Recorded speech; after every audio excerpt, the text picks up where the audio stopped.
Well, we're talking about traps not being gay. No, we were talking about drugs. Oh yeah, We were drugs. perusing some of the fantastically real stories about cannabis and the dangers of it on a website called Frank, which is friendly, confidential drugs advice. It was a big thing in the UK. Used to see a lot of things about it on TV a lot, didn't you? I remember as a kid, there's always like some guy like dying in the street, and it's like, well, you should have talked to Frank. No, You yeah, ever seen that kind of stuff? we had them come into our school. Did you never have them come into your school? Oh, probably. I can't really We had, remember. we had a big bus, a really radical, cool bus. Oh yeah, yeah. I remember something like that. You probably had the same bus, mate. I'm pretty sure it went all up and down the south coast. No, I think I remember. You've dug something up from the recesses of my mind about. That's Yeah, what I'm here for. yeah. And it was then you realised that drugs were all awful, and everybody who took them died. It was actually when I realised drugs are maybe okay. Maybe they're not what they cracked down to be. I remember they were saying if you take one puff of strawberry cunt punch, or whatever name that it went by at the time, they have very colourful names, They do. but then you will steal immediately from your family members. Yeah, that's one of the symptoms apparently is making people steal. Not like Doing a theft. there's no socioeconomic background to it. There's no links. It's the drugs make you steal. That's it. Oh no, You it's want got nothing to do A with the to B. with the economic disadvantages faced by the demographic of heavy drug users. No, nothing to do with that. It's the drug. It's weed. You smoke it and you do a stealing. Yeah, you have to steal the drug that tells you to. The little weed fairy whispers into your ear, "Go and steal things and kill you now." Get your little denim shorts on and go steal those apples from your neighbour's garden.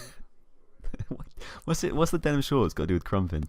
Si- right. Firstly, it's scrumping, and Sorry. secondly, no self-respecting scrumper goes out without the uniform. The uniform is nothing but denim shorts. That's how you go scrumping. Little boys in denim shorts.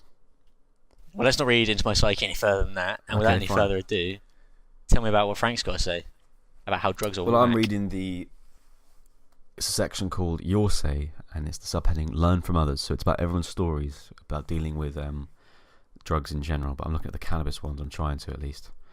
The best one that we've found so far, we've already read it, unfortunately, but it's about 5 seemingly, quite adolescent blokes, at least 5, we figured out from the way they've worded it, being pressured and bullied into forcibly smoking cannabis, By a single woman. free cannabis, by a single rough woman who they described. It's not even a woman, a girl, so presumably the same age as him. A girl. Gave them the free drugs, and they were all sad about it. If we want to get really like Sherlock about it, probably younger than them because women tend to hang out with older men. So a younger True. girl, Mature faster. I reckon, And bullied these. they did five men. the awful stuff happened. Like at least 3 of us threw up, and the rest of us just chilled out and brought loads of food like biscuits and crisps. Ah, God. Ah. And then according to their account of the tale, as soon as the rough girl honked a big old bit of the green, she took a drag from the bifter, as they've written.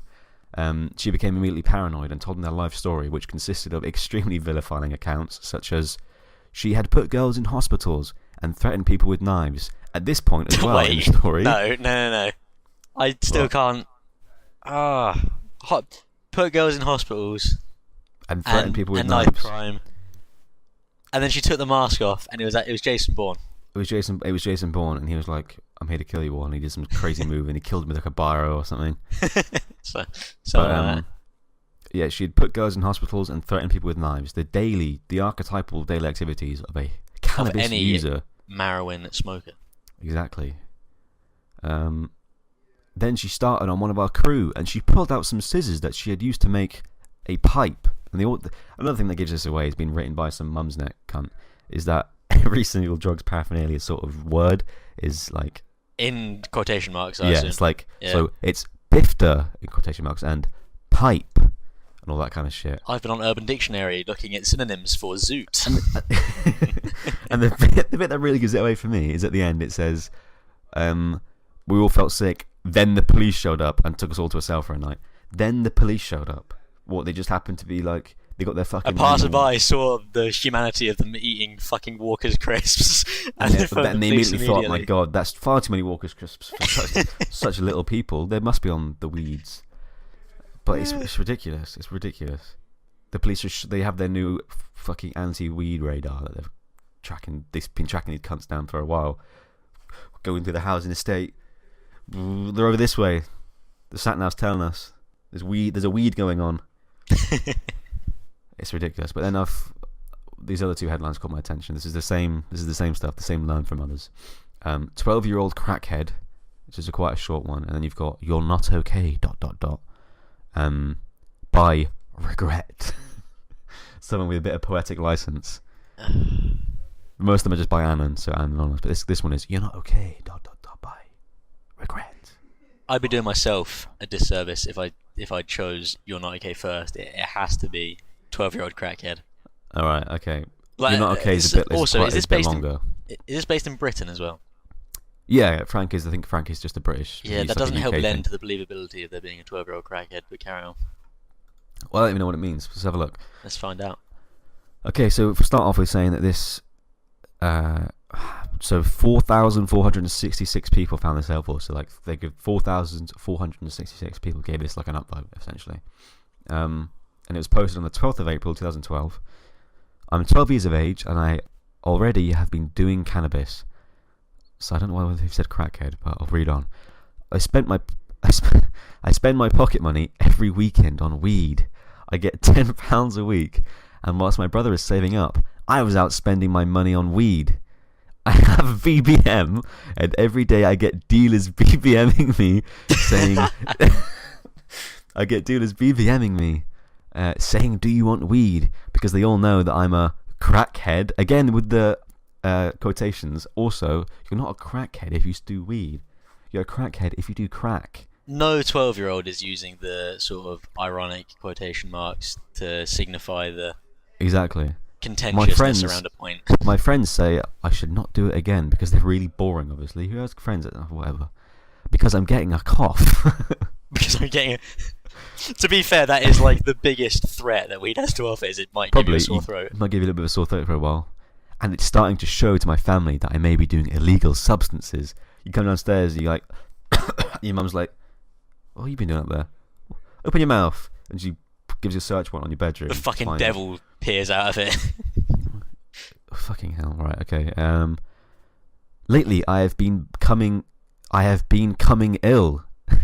Getting flinchy, constant headaches, horrible cough, and very wobbly when I walk. I want to go to the doctors, spelled with an E at the end, but I'm worried that they might do a drug, alcohol, or smoking test on me. A smoking test, yeah. So my plan is to completely, that's completely, stop for a while and see if my illness fades. Otherwise, I'll have to come clean. Man, who knew that? Who knew that weed could give you, could make you flinchy and make you very wobbly when you walk? That's like a bit of a giveaway, isn't it? I was expecting crack to feature in that story. Yeah, I was expecting like what is probably a lot more of a harmful substance if done very regularly, crack cocaine. Yeah, but no. Slag it off all you want, mate. It's fucking Moorish. I can imagine it is. Yeah, it's the prawn crackers of the drug world. People reason rub it into their gums. But yeah, no crack in that story at all. Also, again, it's probably fake, isn't it? You don't have to break this one down much to realise. I feel like, fake. yeah, I think the clues there were the quotation marks, not something your 12-year-old would really use. The BBM, the BBMing thing is a little bit archetypal, a little bit too... Well, not only that, this was, sort of mid to late 2012? April 2012, yeah. Yeah, no, BBM was long dead in 2011, so... Was it? Yeah, definitely. Oh. No one used BBM. I never had a black... I did have a BlackBerry, but it was like... It was 2015 because my phone broke and that's the only one we had in the house. It was left over.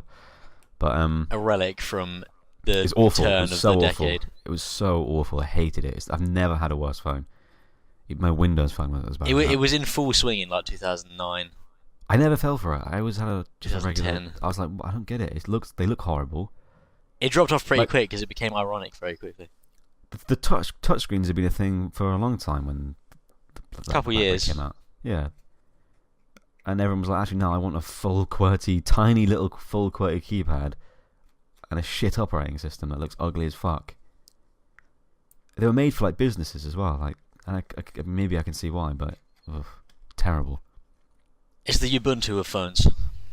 Pretty much. But yeah, this poor kid, wobbly when he walks, got a bit of a cough, might have to come clean. What's next on the itinerary? Can't go to the doctors, right? What sage wisdom does Frank have to impart upon us? I've got a bit of a cough, mate. Fuck. Don't steal from me.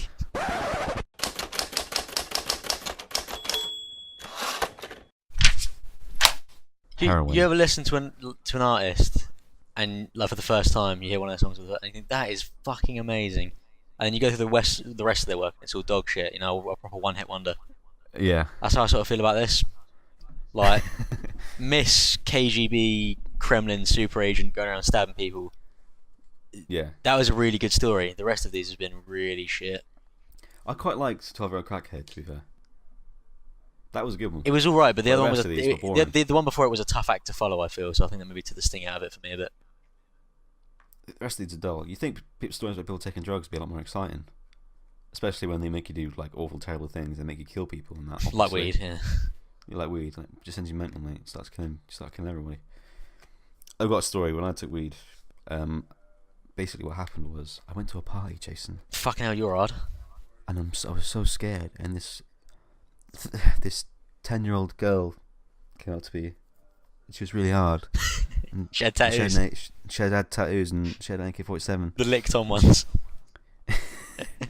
She had a Kalashnikov rifle, and she was like, "Hey, do you want to drink some Red Bull?" And I was like, "Oh, but on the back of the can it says you have to be 16 to drink Red Bull." Then she put then she hit you in the head with the Butler gun. She smacked me in the back of the knees, and I fell to the ground. And then she took the opportunity. She stuck the barrel of the gun in my mouth and said, "You're going to take a sip of this fucking Red Bull. I'm going to blow your brains out." And I was like, "Oh my god!" I started crying, and then I tentatively went and took a sip, and then my brains, I suddenly started to be able to feel the ebb and flow of time. It's like I transcended what is known as sort of the physical universe. None of the rules of sort of the plane of existence that we live in applied to me anymore. I could see through that. I could see beyond that. You know, I couldn't just see backwards and forwards. I could see diagonal and across. I was seeing all kinds of shit. The secrets of the universe were bestowed upon me, and then the police turned up. The police found me, and they were like, "You're are those frazzles?" They put you in the back of the pig wagon, and then they just took me down straight away. No questions asked. Obviously, I was far too much of a threat on the Red Bull, and they just blew me to bits. He shot me to pieces. So don't do drugs. It turned me into a communist as well. Yeah. Little known fact. Also, little known fact about communism. It's bad. Tell you that much. And it's failed every single time. Man, Jason, why are you a communist? Why am I a communist? Tell you why. Yeah. Because I was at a party once and a little girl with tattoos. She's like, "Here, have you ever read this?" And she handed me fucking Das Kapital. Karl Marx's Das Kapital. And I was like, "Oh wow, this book's it's a really challenging read." And then got out the Kalashnikov, crack, right in the temple. I was like, "Oh, okay, I'll read it." I struggled to get past the nuances, but once I sort of forgive me, Revolution in State by once I got to terms with it, I was like, "You make some pretty compelling points." Like, maybe all this time I've been ignorant to the whole ideas. Gave it a read. I thought it kind of undermines the values of hard work a little bit, having maybe not enough of a disparity in where bam, cracked me again. I was like, "Oh, all right." And then you won't believe this bit, mate. Yeah, what happened next? She got out a fucking. I'm trying to think of the gayest fucking term for it. A spliff. That's kind of gay. Oh no, she got a big old bifter, did she? Bifter. She shouted at the top of her lungs, "All aboard the bifter bus!" And everyone in the room went, "Broom broom!" And she put it in my mouth, and I took a honk on the gank. And before I knew it, basically, I'm Che Guevara now. That did turn me into Che Guevara. Before you knew it, you were off your fucking mash on the skag. You couldn't even control yourself, and then you became a guerrilla communist fighter with paranoia.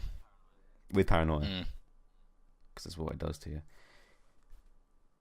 So yeah, that was pretty ridiculous. But that's the weird post sort of fact world that we live in, isn't it? The weird not really sure what's going on. Is anything real? Am I some sort of... Is this some sort of sick Truman show? Are people watching me from the outside laughing? I kind of hope they are, because that would imply that none of this is actually real, because I don't want it to be real. Oh, God, help me. Why does this have to be real? Is it real? I don't know who I am. What's going on? Please, someone stop this. Please, please, please. Or something like that.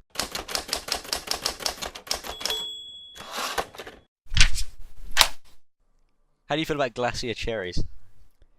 What, in like the context of a cake, or just like? Oh no, in the context of like those really, really sugary drinks you get on holiday with a glacier cherry in it.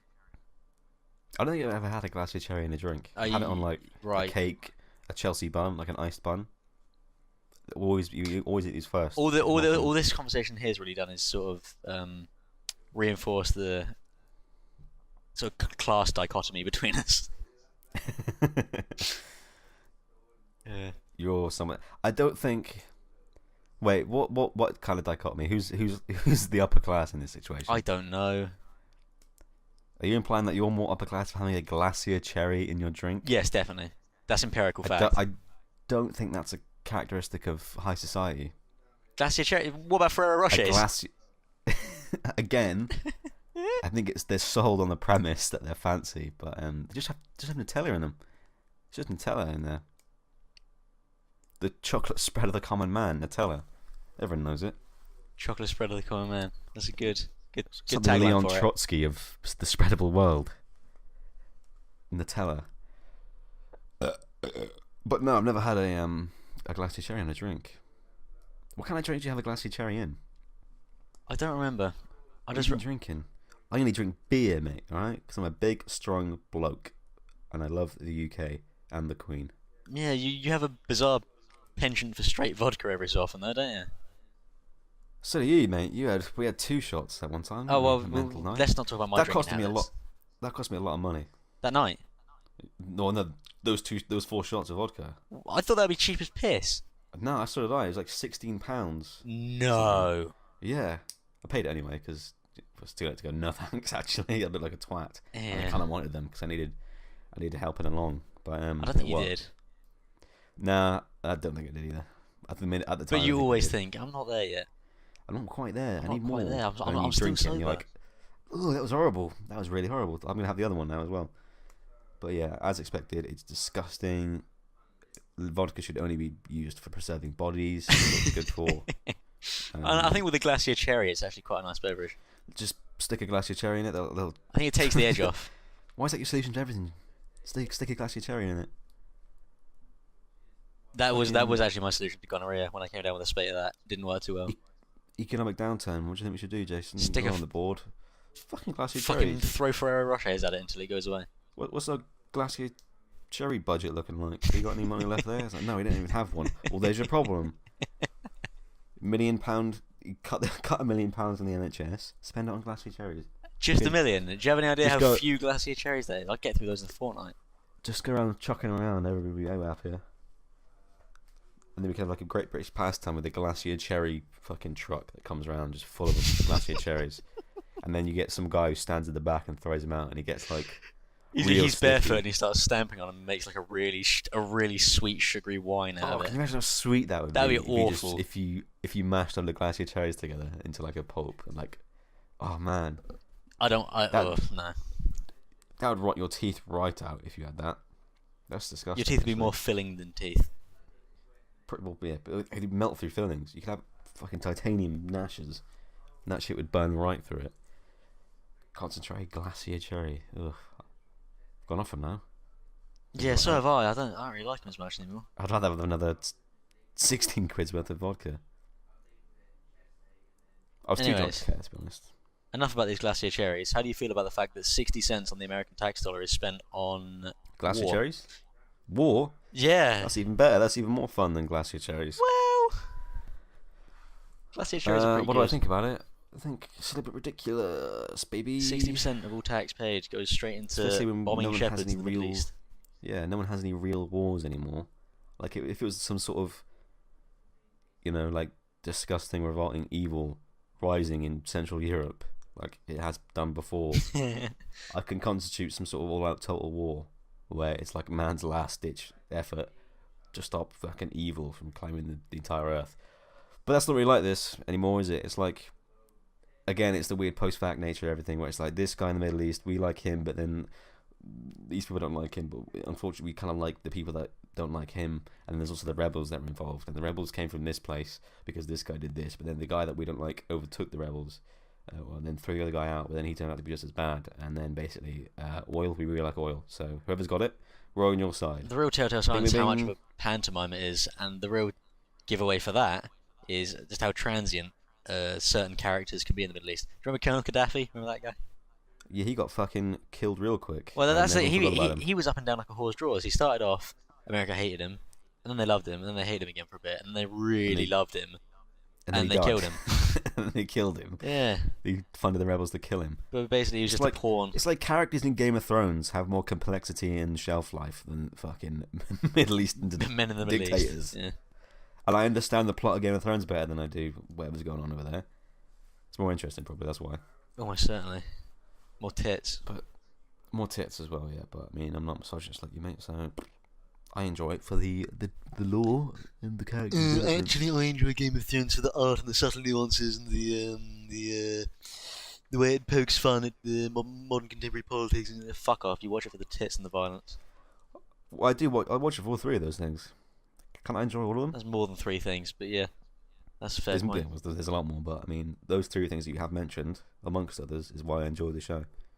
Do you know what I hate about TV shows as well, and Netflix and shit? You can't say this on it, mate. What about black people? Yeah, that's probably too much already, mate. No, the modern film industry is dominated by big franchise universes that make a lot of money off of stupid cunts. That's you. What, listening at home? That's you. Yeah, that's you. If you're like, but I quite like Iron Man. I like Marvel. I like Stop listening to this. We're not reaching out to you. You're not a demographic, right? With the exception of Doctor Strange, that's genuinely not as bad as most superhero movies. I haven't actually seen that one. It's slightly more nuanced than the bad guy is bad because he is bad. He's evil because he's an evil alien and he wants to destroy the humans because humans are different to him. And the good guy, he beats him. It looks quite visually pleasing. There's a bit more weird kind of meme going on. Like every time he sort of teleport, I don't know, whatever he does in the film, goes to a different universe, whatever. It all looks kind of quite cool. It's quite visually pleasing. A big part of the aesthetic for that film is like New Age spiritualism, which obviously is what turned me onto it in the first place. And then it turns you on in general. Like you get a massive hard on him and starts talking about that.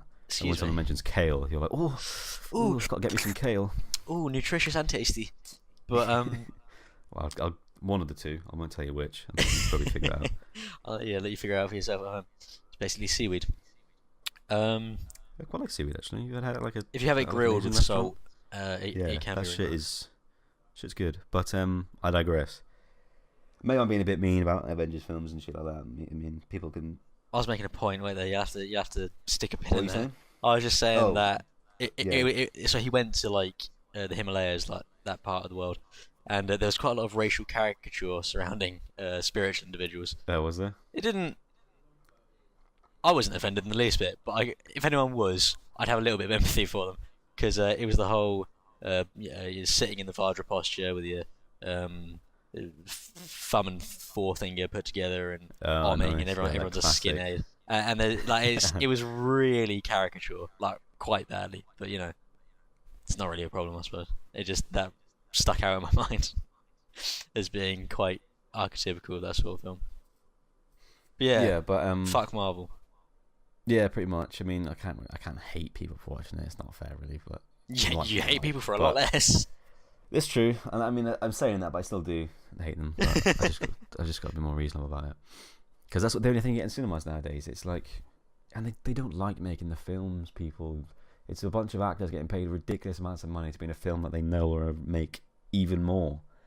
And now DC are doing it as well. Like Christopher Nolan directed the Batman trilogy with talented actors, Christian Bale. Who was it that said money's the death of art? I had no idea. Look that up. If neither of us know, then for all intents and purposes, it was me that said that. All right, don't fucking Google it. It was me. Jason said that. Money's the death of art. That's quite poetic, Jason. Well done. Thank you very much. Said that. All right, I'll get a book out of that. An extremely talented duo, or trio, you've got Christian Bale as Batman, obviously. Heath Ledger, an amazing actor in The Ground. Dark Knight, which is right.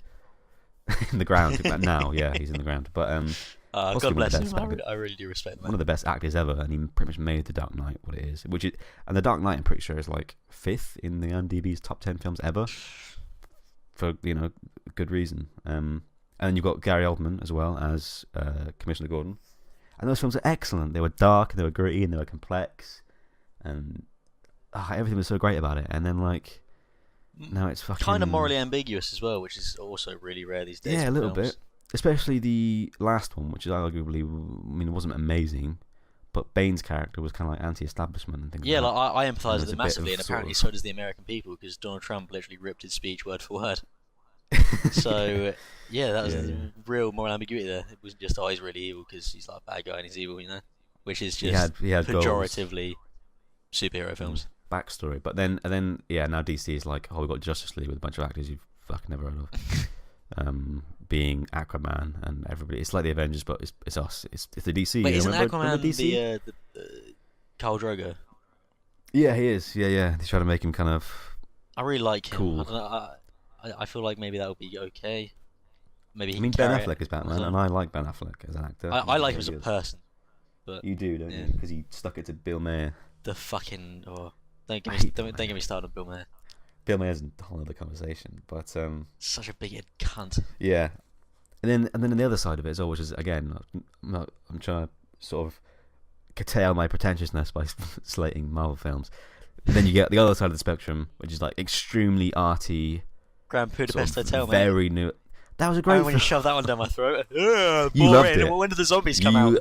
You loved it, mate. I fucking adore that film. It was really good. It's so good. It's amazing. That's a good film. But I know the people, the sort of people that really look forward to the newest Marvel film, the newest Batman versus Superman or whatever. The people that like that sort of film, if they watched Grand Budapest Hotel, they would be fucking waiting for the explosions right the way through. If you mention the Grand Budapest Hotel, they think Wes Anderson was like a footballer or something. Yeah. Wes Anderson, he's played for Liverpool. He has got that sort of name, hasn't he? He does actually, but then the really other end of the spectrum is like the really arty stuff that no one really likes, but it's like Oscar bait worthy, and that's the only two films that come out. It's shit or the other end of the shit. There's no. I mean, T2 is apparently really good. Trainspotting 2 is apparently really good. I still haven't seen that. Well, that's because it's still not in good condition on Putlocker yet. So. Yeah. I mean, I might end up going to see it at the cinema. You need friends for that, so that's me out of the equation. You're gonna have to use Putlocker. Yeah. Basically, if any transnational corporations who are against video piracy are watching this, buy me a friend and I can go to the cinema and pay to see your fucking film. But until that day comes, I'm pirating it. Also, make it a bit cheaper, would you? Yeah. Fucking, what's with the popcorn costing astronomical fees? Nah, don't even buy. If you buy food in the cinema and you buy, you deserve the financial deficit that you're about to find yourself in. You do. If you're sitting there going, if you're sitting there doing this, right? That's the point I want to get on in a minute. What you just did. Right, you're watching your you've waited. Oh man, I can't believe this film finally came out. Right, you can't wait to watch this. It's gonna be a pleasurable cinema experience. You've got a huge screen, like 4K. It's got surround sound. It's all dimmed. You're with your mates, and then. It's a guy in front of you reaching into his bag, and you think, "Oh no!" And then suddenly it happens. It's the worst. That's it. That's it for 3 hours, and he's crunching, and some guy's fucking slurping. You can hear his ice rattling around. Some cunts brought a fucking hot dog. Have you ever seen people do that? Yeah, like cooked food. No one buys the hot dogs with a lobster to chow down on. This didn't happen to me. This happened to a family friend. Some people came in with. Fish and chips they bought from in Plymouth. The View Cinema is right by the Barbican, so there's a lot of fish and chip places up there. So someone bought fish and chips and somehow managed to get it into the cinema, into the screening, and they were sat there eating fish and chips. Try not to mention Plymouth, because otherwise that's going to really date this recording, because that's going to be under sea level relatively soon. So. Yeah. Well, I mean, if it takes ages to upload, this will be like a relic of sort of my life. This will be the last ever sort of physical proof that I existed.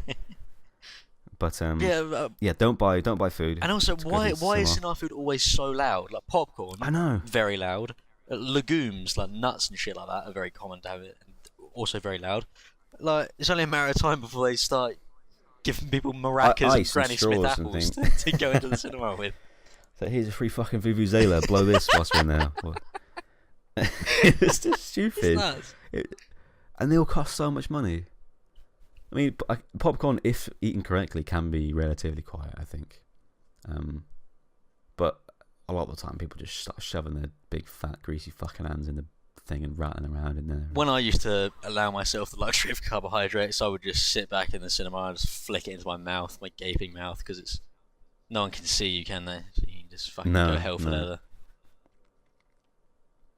But yeah, so that's just ruins the cinema experience for me, which is why I don't like going to the cinema. Because it's a big risk. It's a big financial risk. Because as I was saying about the price, we went to watch the last film I went to watch with friends was the second John Wick film. Oh, right. Couldn't have been that long ago then. No, I think I've been to the cinema in like 3 years. Which for all of my artistic efforts and explaining why Wes Anderson's great, I'm like, oh, what film did you see last time I went to the cinema? John Wick 2. But I admire we have the people who made John Wick for just making a film that's just they know it's not like a good story, and Keanu Reeves has never been a good actor, and they just know how to make things look cool and stylish, and that's all it is, and they know that's all it is, and they do it well. They don't try and shoehorn any meaning or anything into it, which I can get behind. Went on for a bit too long in my opinion, but enjoyed it nonetheless. But a ticket cost me like shy of £15. I thought cinema tickets were like £7. No, they can be more than that. I think it was 13 something pounds. Mine. Was it a Saturday? No, it was like midweek. It was a Tuesday. At View. Ridiculous. That's like more expensive than like when it comes out on DVD. That's 3 hours' wages. You'd have to work longer than the film runs to be able to afford to see it. That's fucking exactly. It's ridiculous.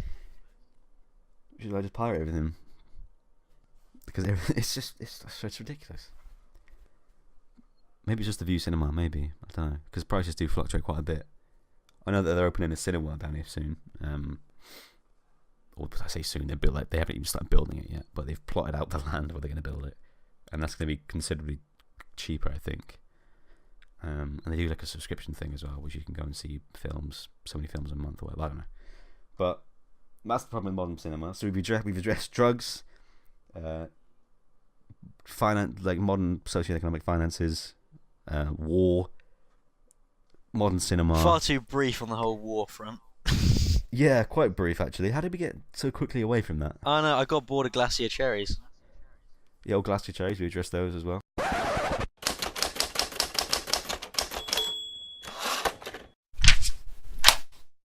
I mean, what are we on to next? We've had a veritable conversation here. I think we should talk about... Yeah, don't let me decide, because you know what, it'll be something fucking ridiculous. I think we should talk about... Let's talk about the internet. The internet, alright, that's... The internet, just the internet. It's alright, isn't it, the internet? The World Wide Web. I'm quite partial to a bit of internet. I don't like all what that crazy stuff. Like emails, all that crazy stuff.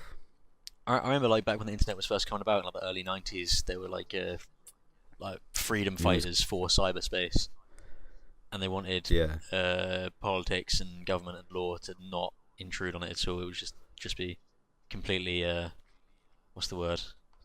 Like a digital Wild West, baby. Top and bottom of it, yeah. Yeah, that didn't happen, did it? No, it didn't. I mean, people sell your information for money. Also, I read something. It's quite kind of. I didn't read. I read very little about it, but from what I read about it, it's pretty. Again, it's pretty fucking post-fact satire. Like a couple of years ago, you'd see this in a sci-fi dystopian future film, but now it's like, oh, this is actually happening. But insurance companies will be able to access sort of your social media identities, and sooner or later, from that, a lot of your like web habits and purchase history and things like that, and finances from your bank, to determine price fluctuations in like insurance and things. Right. So if you're like, if they can figure out that your diet is really bad from what you're buying, or if you're doing lots of risky shit on like Facebook and you're talking about it, they'll be able to like increase your premiums. So based on your like digital footprint. So if you're one of these gap year students who's got loads of selfies of you in front of Bengal tigers, then that's gonna... Yeah, they're gonna be like, up you go. I mean, that is if you have life insurance, or like cars. You have car insurance, and you're like, or taking the fucking whip around, and it's like I don't know, you driving 80 miles an hour down like a fucking country road. That's so seedy. I mean, it makes business sense because, to be fair, Everything in the modern age does. I mean, like if you look at the world but from a business perspective nowadays, we live in a utopia and everything is glorious and wonderful and perfect. But from a moralistic standpoint, which is maybe where I come slightly more down on the side of, that's really, really horrible and worrying. It's just weird. It's just so bizarre. I mean, do you know about the Westminster passed a law quite recently, actually, that ISP, internet service providers, can sell your search history to businesses for targeted ads. So it's not just like, so it's everything. They'll be like, oh, I want what this guy's looking at, please. And they'll be like, yeah, sure. And they'll sell it to them. So there's no sort of digital privacy. It's very similar to, but that's not the same as the Snoopers Charter, is it? No, that's just one of the other plethora of laws infringing on our sort of civil liberties. That's in the US, isn't it, the Snoopers Charter? No, that's definitely here. That's definitely a British thing. I think that's okay. Maybe that's a different thing. But the thing is, in America, they have a very similar law. The difference is everyone gets spied on, essentially, for lack of a better word, including the people that pass the bill. In the UK, one of the details in the Westminster law is that the politicians are exempt from this. Which is fucking bizarre. How have they gotten away with that? They're all nonsense. I didn't even hear about this. Well, they're always nonsense. So I don't look at my fucking internet history. That's true. They're always doing something dodgy, aren't they? Politicians. If they're not using tax money to pay for duck houses, then they're either kiddie fiddling or shoving pineapples up their arse in front of prostitutes. They're always doing something weird.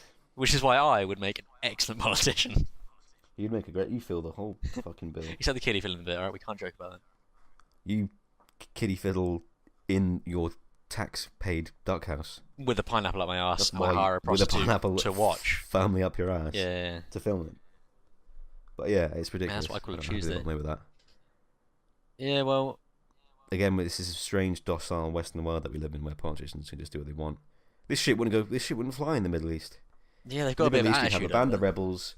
You'd have a band of rebels knocking at your fucking door within minutes. It's because we're passive, docile consumers. That's all we are. We're shit. Right? We are shit. But I mean, I don't really know how to start a revolution or like get a militia together. Really, it can't be that hard. Especially when we don't have any guns. I don't have any. Do you have any guns? I got a BB gun. I had an air rifle, but that was back in my parents' house. Shit, that's a real blow to the revolution. We needed that. We are severely disarmed right now, and that was one of our most powerful weapons. Shit. Well, in the words of, I think it was the leader of Hezbollah, we could always use the poor man's nuclear bomb. Which is that? The suicide bombing. That's how it came about. It was a relatively recent invention from the leader of Hezbollah. I mean, it worked really well, so it went from strength to strength.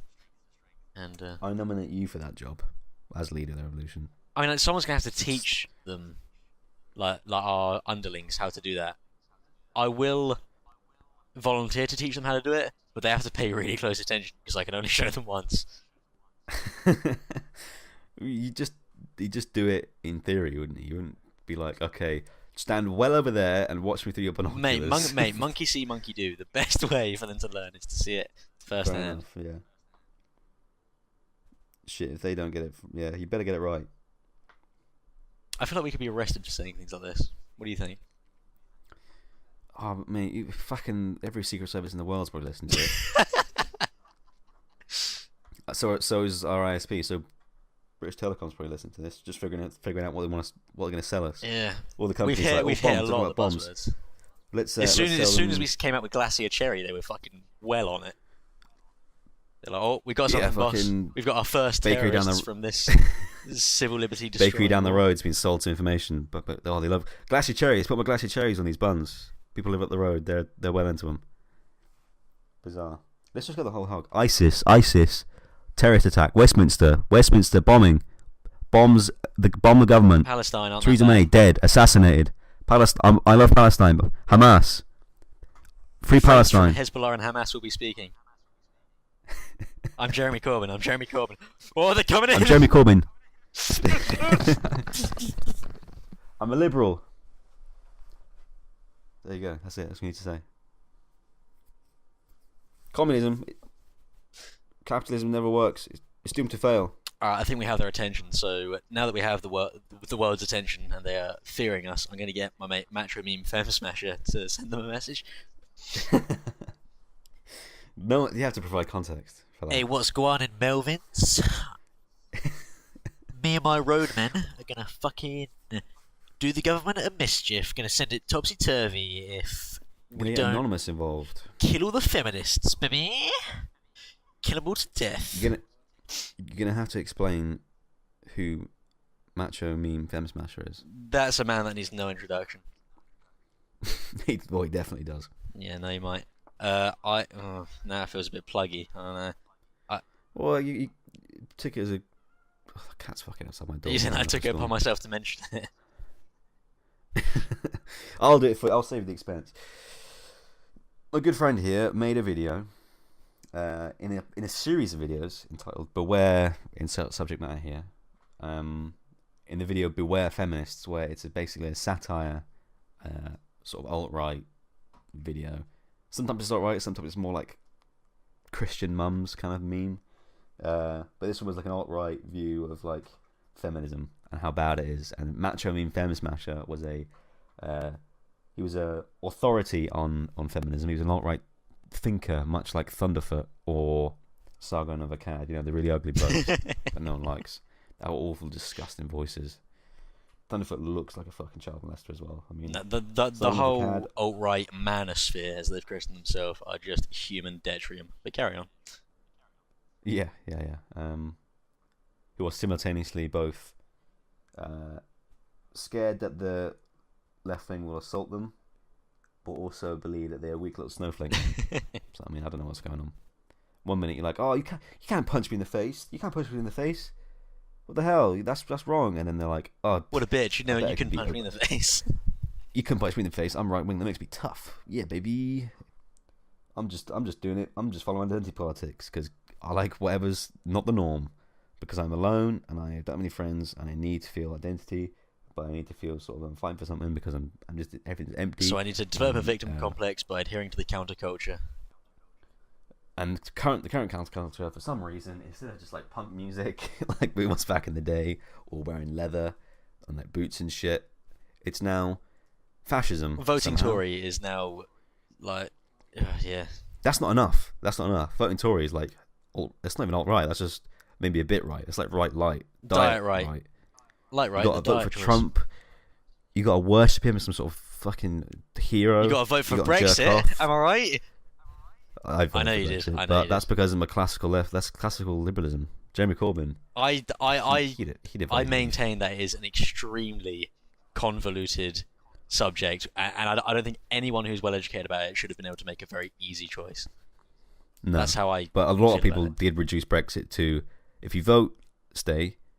Well, it depends. If you're following identity politics and you're the alt-right, leaving Britain would free the UK from the fucking evil brown people coming over and killing everybody, and it would make us great, and it's going to send us out of Empire and Deus Vult XDD Knights. Get it? I love Knights. I've been playing too much For Honor, and I love fucking Templars now.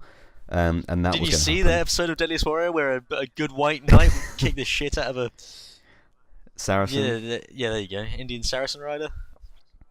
Indian, whatever. I don't know. But, Sarnid, is that? You got to brush up on your history, mate. You got to play more For Honor, mate. That's where all of my history comes from. And Deadliest Warrior, the History Channel. But well, to be fair, Indian means anyone that isn't white, because Native American Indians as well. I've really covered all my bases with that term. Historically, if you just find a brown guy historically, he's probably Indian. But yeah, and if you voted stay from their perspective, you were a Eurocuck and you wanted a Syrian man to have sex with your wife whilst you watched, and then you flip it around the other way, and if you're like an identity politics sort of leftist, if you voted stay, you loved everybody. I mean, which is arguably inherently a better attitude towards it anyway. But you love everybody and you want everybody to be united. And if you voted leave, you're a horrible racist and you want brown people to be executed.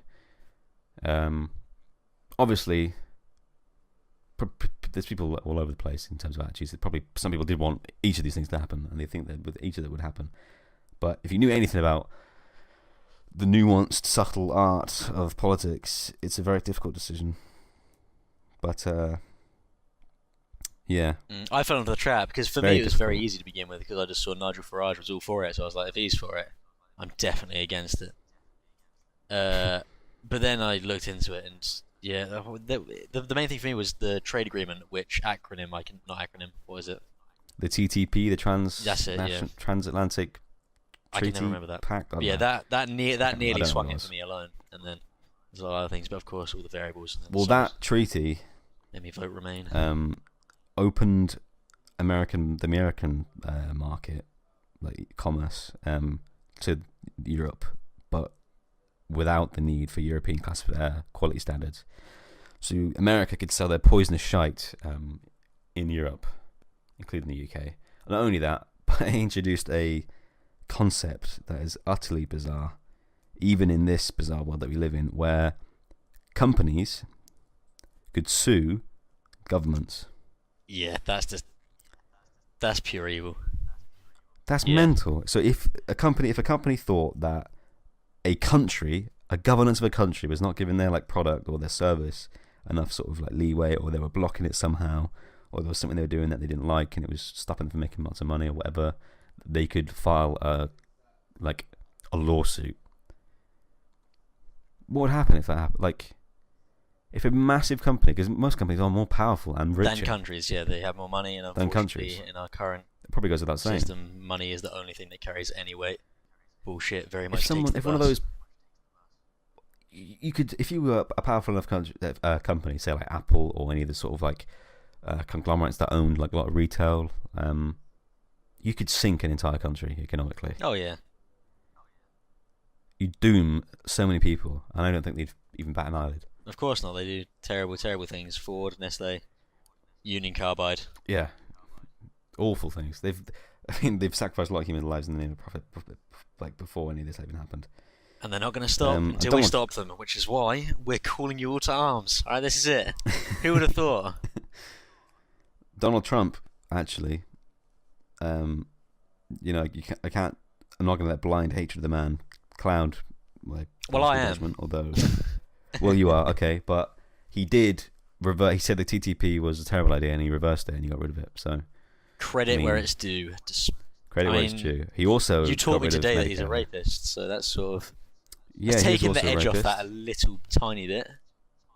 You know, he might be a rapist, but he got rid of the TTP or the TPP or the TTIP or The PPI. the PPI or the whatever it was. I can't remember his name. It's gone now. God, imagine you have to suspend your disbelief for this one.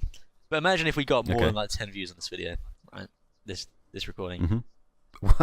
Okay, I'm suspending it a lot here. A lot. But let's A say lot, like oh god, no, I can't even say it. It doesn't make sense. But let's say it gets relatively popular to the point where any other podcast would start looking for sponsors. Who would sponsor us? I don't think anyone would. I don't think there's a company in the world. Thing is, majority of the population on the internet are sort of like alt-right, like fucking autist cunts. So they probably listen to this and be like, you fucking Euro cucks, Euro fags, Euro cuck. Look at your state of your country. It's white genocide. I bet after recording this, the Muslims Muslims fucked you right in the ass. And you were like, I missed the Muslim. I'll have to let you have sex with him. He doesn't have racist. White guilt. So I don't think we're going to get very popular. And if we do, it'll probably just be mass hatred. But hopefully, any publicity is good publicity. Maybe do reach. If you're listening to this, and That's you true. like sort of hate people that are sort of different colour you, Tell all of your alt-right friends about how much of a cuck gay we we are, are. and send it to them everybody. And please Send leave it a really to hurtful everyone. comment, like loads. That would be good. It would do us well. But maybe we will reach the target demographic because fucking they're in dire need of some internet content that doesn't just repulse them. Yeah, I know. As a left-wing individual, it's very difficult to find any content. Like, just everything is feminism's weird. cancer, or But oh man, top 10 BuzzFeed, am I right, problems guys? with This is my- Islam. Like, there's never. Hi guys, it's Pyrocynical here. I'm making another video on BuzzFeed. Oh, look at this feminist. Oh, isn't she stupid? I'm Pyrocynical. Alright. He looks like a 12. feminist. He looks like a an 12. alt-right person's idea of a feminist. It's a fucking fat dyke. He looks like a transgender, little transgender 12-year-old is what he looks like. It's just, oh god, I just hate this. That's kind of ad shit. hominem. We can't do that. We can't attack the content of his character. I'm sure he's a lovely bloke. Big up Too late. Pyro Army. Lol. Big up. I don't know what. Brofist, am I right, I don't know what guys? his permutation of that is. Pyromancers. Well, no, If his fans aren't called pyromancers, he's missed the trick. Seriously. if his fans have a collective name, then I hate him even more. That's one of my pet peeves. Well, I hate what would that. be Streamers do it a lot. What Streamers would do be it the loads. collective noun for the 6 or 7 people watching this? Well, what's that podcast going to be called again? Redacted is the Redacted, planet, yeah? yeah. We're going to go with that. The fucking fuckers. The redacted. the cunting cunts. Swear words are funny, am I right? Swear words are hilarious. Cool, guys. The silly billies. Put in what you think you and your insert here army should be in the comments. Yeah, so if you're one of the 3 people watching this and you want to form a little You'll fan see base, me in there, so I'll be one of them. give us a suggestion on what our name should be. I'm going with just the cunts. I reckon that'd be funny. It's quite ironic. It's quite dry. It's a swear word, which means it's hilarious. The Lucasades. That's yeah. what I'm putting mine down with. The Lucas just sponsor worthy. And we didn't even answer the question. Who would sponsor? Oh yeah, us? of course. Literally no one. There you go. Question answered. Yeah. We're completely unsponsible because we did just out bombs, ISIS, and shit down the mic. So we're probably wouldn't even get any ads on this thing. The moment we said Palestine aren't that But then bad, again- the fucking Zionists who were on us like a shot. The yeah, Zod that's machine. it. The It's gonna bring us Rockefellers, down. the fucking Rockefeller's not even dead. He wants the world to think he's dead. He's got the magic Torah Jew magic keeping him alive. He's inside of a fucking golem. 6,000-year Talmud conspiracies coming true. Is golem the Jewish thing? That's it. I think a golem is like it's like Jewish mythology, isn't it? Golem. Like a golem. Yeah, like a clay golem that they like stone. do a little. Yeah. They I don't wrestle know it a down clue. and put it in its mouth, and it comes alive. I think to protect them from their oppressors. All I know, which are far too many. The Jews get a really tough time. I feel tremendous amount of empathy towards them. They've had a bad run of things. I mean, I'd be a bit. That's why I empathise with Palestine a little bit, is because the UK just sort of gave them their land to stay in. That the Jews were like, we don't have a home. We can't stay in Europe anymore because Hitler and all that shit. And the UK was like, yeah, that's fine. Here's Israel. We made a place called Israel for you. So nothing used to be there, did it? It's like, no, you can live there now. Meanwhile, Palestine is like, here's just a load of Jews turn up and just sort of. It's like if so you live in a house. Yep. And basically all your neighbours and stuff. Well, this is from so you're going to be Palestine in this situation. So I'm the Jew. So I live on a street and in a house, and no one in my street likes me. There's a big fight breaks out, right? And then another big house, a mansion sort of down the road, sorts it all out. And I'm like, I can't stay here. All these people hate me, and my house is being destroyed. And like, don't worry, I've got the solution. You're sitting at home, just enjoying yourself, and there's a knock at the door. I'm there with all my fucking belongings. Hello? I just march upstairs. Oh, hi there. Just excuse me a second. I just feel. Excuse me. I've got upstairs. What are you doing? Have you got a spare bedroom around here? I'll just take this one. This is No, that's I'll my just take this bedroom. one. Yeah. I'll just no. Me and my I'll just wife take this sleeping one. there. Who are you? Why have you come to my house? Get out. That's what it's like. Well, that was horrible. Maybe it's not. And then I start having sex with your wife, and I'm like, haha, little cuck. You probably want this to happen. Have a Jew having sex with your wife, and then you start watching. And you're like, oh yes, I love being. You put it very cucked. lightly in that allegory, like very very lightly. Like you missed out on a lot of genocide. I feel. Yeah, I mean, none of my immediate family members were murdered indiscriminately, but I didn't want to bring the mood down. Equal empathy on both parts. For me, I think it's a sordid affair. I would really like it if everyone got along. Yeah. It's not hard. As childish as it sounds from an outsider perspective, it's the universal truth. Can we just fucking get on with it? We'll be dead in a minute. Stop throwing your toys out the pram. We're gonna be dead really soon. I don't get it. It's just like if you put the existence of the Earth on a 24-hour clock, human beings would the existence of humanity would have lasted 4 seconds, something ridiculous like that. So like, why bother? It's just a waste of energy. It's a waste of effort hating people for no reason. Find a good reason. Find a better one. Find a good reason. If you find a good reason to hate someone, find someone who eats go sour cream flavored things and hate them, because that is an excellent reason. Again, you're never going to tell me what you hate sour cream. I will. It'll have to be a Spice Boys podcast, because this is way too low rent to drop that bombshell. I'm not wasting that on Redacted. Well, I look forward to it nonetheless. I mean, don't just hate black people. Don't just hate Muslims. Don't just hate immigrants.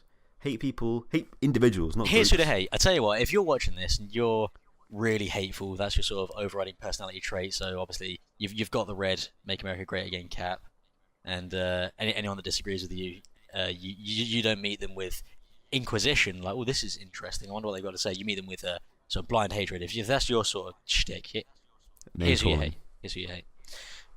People that eat pungent-smelling foods on public transport, or equally, as we mentioned before, loud foods in a public area. If there's a public area and people are doing that, hate them, hit them, hurt them. That's fine. Also, Rushvi and Paul Joseph Watson as well. Definitely Rushvi. Definitely Rushvi. I mean, he's a repugnant human being. He's a rapist. And Paul Joseph Watson's just really annoying and doesn't make any sense when he speaks. And he speaks like this. Oh, mainstream media at it again. Colour me surprised. The Western world's being taken down by cultural Marxists. You nailed cultural Marxists. Paul Joseph Watson. You got the nasal just right on it. I've never heard that said in like. Thank you. I don't even think he sounds that nasally, to be fair, but he is an. No, he does have a relatively high pitched nasal voice, but that's just also if you look at symptom. If you look at his profile picture, it's like this. Same on Facebook whenever he posts something. It's like it's just like it's artistic, kind of like highly filtered. It's like two-tone colours, like kind of like beige, yellow, and black of him, and he's quite cool looking. He's quite a handsome dude in that picture. Overriding character trait. He's very slim in his Twitter picture, profile, and then you click on one of his new videos. Yeah, same picture across the board he uses, and then you click on one of his profile pictures, or one of his recent videos, and you realise he's let himself go a little bit. I don't know what it is about right-wing values. No, he reminds me of like an insecure sort of Instagram teenage girl, because he uses a lot of filters and clearly very meticulous about his lighting. Also, again about people who are alt-right being ugly. You got Donald Trump. I mean, I don't have to say anymore. The only reason he's got his wife's not even that attractive, to be fair. I mean, I don't hate her or anything like that, but she's not that attractive, to be fair. And the only reason she even with him is because of his money. Don't fucking kid yourself. No, mate, they're really in love. No content of her character. She looks like she's so vapid. I mean, Michelle Obama had like fucking punch, like literally had punch. You see the size of her arms? Yeah, she was she fucking beat me up, and I'd rip be the door very off happy about fucking Air Force One. Well, you would be. You're liberal. You'd love to get beat up. Exactly, that's a fair point. Otherwise, I'm a racist. You're a racist if you don't get beat up by black women every 5 minutes. But exactly, that's what I believe. The thing that worries me most about is it Melina Thunderfoot. Trump? She's so Melanie. riddled with cosmetic surgery. I feel like she's like, on the outside she looks prim and proper and quite young for her age, but if she opens her mouth, I feel like spiders would escape. Like the inside of her body is from Game of Thrones. She would just stink. Like she'd have horrible breath. If she's got like a gold sort of like necklace on with like a big ruby in it, rip it off her if you see her. She'll turn into like a decrepit witch-looking thing. But yeah, Thunderfoot, ugly. Sargon of Akkad looks like a depressed father. But unfortunately, again, he doesn't have any kids, even though he's like approaching 40, I reckon. No approaching kids, 40, I think he's probably tipped that scale at this point. Narrowly, but yeah, I think he has. Despite all of his little fan base on YouTube going, "Oh man, you're so good looking." Yeah, all of his comments are, "Oh wow, nice beard. That's a really nice beard." Women don't like beards. Women don't like beard. Don't grow a beard. Yeah, if you're a bloke, listen to this. I think it looks. I think so do I. Men like do. Men like beards. Men like other men's beards. You admire it. It's like, oh, that's a nice beard right there. Women, no, not so much. Not without fail, but on the whole. Not that you should do everything in accordance to what women like, but a beard is going to get in the way of shooting your genetic package into. How did Rushvi put it? Something repugnant. Think of the most repugnant euphemism for sex, and that's what he said. But he did. Was it? I think it was genetic package, wasn't it? Not. Was it biological? I think I'm pretty sure it was genetic. Lends itself more to the. Yeah, that was when he was trying to defend the act of sex as being something really boring that you shouldn't pursue. In his book, teaching you to pursue sex above all else. Yeah. It's just he's a weird individual. Yeah, for someone that has a lot of sex, allegedly, he really doesn't seem to enjoy it, or the people he does it with at all. He has a lot of sex with a lot of women, and he doesn't really like women, and he doesn't really like having sex. From his books, I mean, okay. If you read his very first book, one of the very first women, it's very clear he fell in love with that woman, and she broke his heart, and that's what turned him into an arsehole. Like, it's very clear that's what's happening. Didn't he? We gotta find that woman. We gotta reach out to her. Get her fix and make amends, because this needs reconciliation. The man's gone wild. He's gone feral. We got to stop him. But yeah, and then I mean, for all his ills, I don't agree with everything the man does. But if you look at President of America, Donald Trump, ugly as hell, really, yeah. And then you look at Justin Trudeau of Canada. He could be a movie star. That guy could be in a boy band. He's a good-looking dude. Have you seen him? You know what I'm talking about? I just googled it. I'll be honest, I didn't know who that. Well, I knew who it was, but I couldn't put a name to the face to that. Yeah, but I just googled it, and yeah, I'd smash. Sure, why not? If someone said you had to pick between Donald Trump and Justin Trudeau, I'll be all over. I mean, I'm a gold digger, so I'd get myself a mouthful of Trump for a couple of dollars. And make America great again. Get a mouthful of the real Pepe. XD Pepe. But yeah, no, this is probably a shit thing to say, but I genuinely think right-wing individuals are more likely to be ugly than left-wing individuals. Like, if we were to do a survey, I reckon we could get some quantifiable information to back that one up. Because in my experience, yeah, left-wing people are just better looking than right-wing people. Because right-wing politics just comes from a place of being pissed off and wanting to keep things how they were. And, really angry. That just comes from someone who's fucking not getting enough. Not getting enough, you know? Not getting enough. Not even in a sexual way, just not getting enough love and affection. Absolutely, yeah. Not having people like them very much at all, especially women. That's probably all the sort of alt-right subgenres. Like, just massive groups. It's like their fault, isn't it? Yeah. It's not mine, black it's theirs. Men, fucking, they You're the reason I'm a to terrible take person. a white woman away from me. That's a big one. That's a really good. That lends itself well to this point. Actually, I was worried about this point. I felt like I was maybe grasping, but that is like a massive thing. Like, where do white women at? Yeah, it's ridiculous. And it's the thing that black people are everywhere. Like maybe in London, yeah, the centre of what is essentially the fucking entire world. But we went to London not long ago, and they were not. Like I was expecting it to be like I stepped straight into like Saudi Arabia, but it was not like that at all. If you go to central London, there's quite a substantial amount of like sort of ethnic. Well, when we went there, it certainly seemed very of all places. Well, we were in Kensington. That's like fucking whitey supreme up there. I don't know this. But London is a massive urban metropolis, and it is basically the capital of the world. Really, it's one of the busiest places on earth. Big business.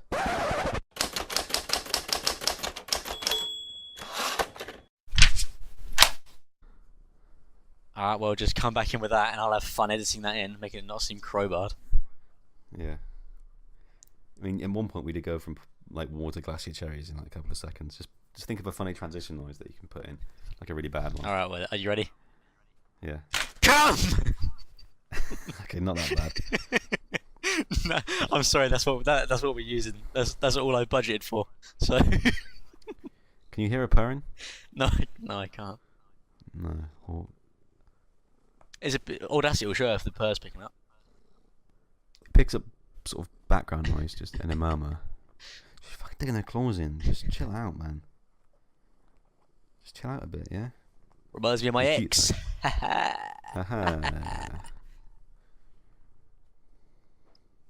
What ex?